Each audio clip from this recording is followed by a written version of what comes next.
ବର୍ଷା ପାଗ ଆଉ ସନ୍ଧ୍ୟା ସମୟ ଡ୍ୟୁଟିରୁ ଆସିଲା ବେଳେ ଭାବିଲୁ କି ଏ ପାଗରେ ଟିକେ ବାରିପଦା ମୁଢ଼ି ପାଗଟେ କରିବା।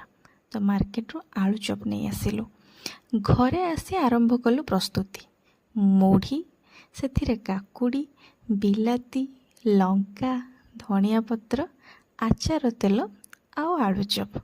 ଆଉ ଗୋଳାଗୋଳି କରିବା ଦାୟିତ୍ୱଟା ସବୁବେଳେ ତାଙ୍କ ଉପରେ। ସବୁ ଖାଇବା ଗୋଟେ ପଟେ ଆଉ ଆମ ବାରିପଦାର ମୁଢ଼ିର ମଜା ଅଲଗା। ଆଉ ଏଇ ପାଗ ତ ଆମେ ବ୍ରେକଫାଷ୍ଟ, ଲଞ୍ଚ ବା ଡିନର ଆମେ ସବୁରେ ଖାଇପାରିବା। ମୁଢ଼ିକୁ ଆମେ ସବୁ ପ୍ରକାର ଖାଇପାରିବୁ। ମୁଢ଼ିକୁ ତରକାରୀ ସହ, ମୁଢ଼ିକୁ ଆଳୁ ଚପ୍ ସିଙ୍ଗଡ଼ା ସହ, ମୁଢ଼ିକୁ ପାଣି ମୁଢ଼ି କରିକି ସାଇଡ଼ରେ କିଛି ଭଜା ନେଇକି ଖାଇପାରିବୁ। ତେଣୁ ମୁଢ଼ି କେବଳ ଆମ ପାଇଁ ଗୋଟେ ଖାଦ୍ୟ ନୁହେଁ, ସେଇଟା ଆମ ପାଇଁ ଆମର ଗୋଟେ ଇମୋସନ୍।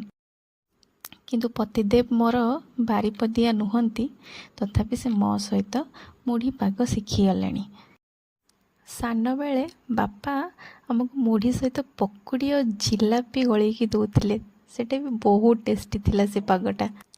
ଏଇଭଳିଆ ସନ୍ଧ୍ୟାବେଳେ ଆମେ ମୁଢ଼ି ଖାଇକି ନେଟଫ୍ଲିକ୍ସର ମଜା ନେଲୁ।